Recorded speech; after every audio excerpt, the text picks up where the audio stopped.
த்ரிஷா விஜய் விவகாரத்துல ராதிகா சொன்னத கவனிச்சீங்களா? மனைவி சங்கீதா விவாகரத்து கேட்டு நீதிமன்றம் போன அடுத்த சில நாட்கள்ல விஜய் த்ரிஷா கல்யாண நிகழ்ச்சிக்கு ஒண்ணா போனதுல இருந்து இப்போ வரைக்கும் பல பேரு விமர்சனம் பண்ணிட்டு வராங்க.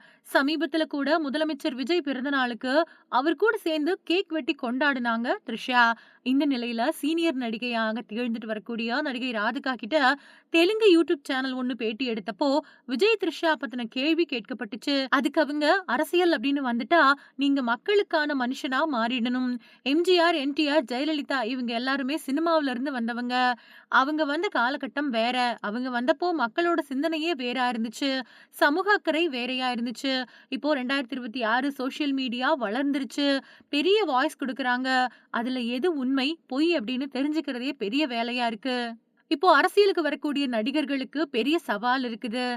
ஆனா, அவங்க மக்களுக்கான மனிதரா இருக்கணும். மத்தபடி யாரோட பெர்சனல் வாழ்க்கையையும் நான் சொல்லல அப்படின்னு சொல்லியிருக்காங்க ராதிகா.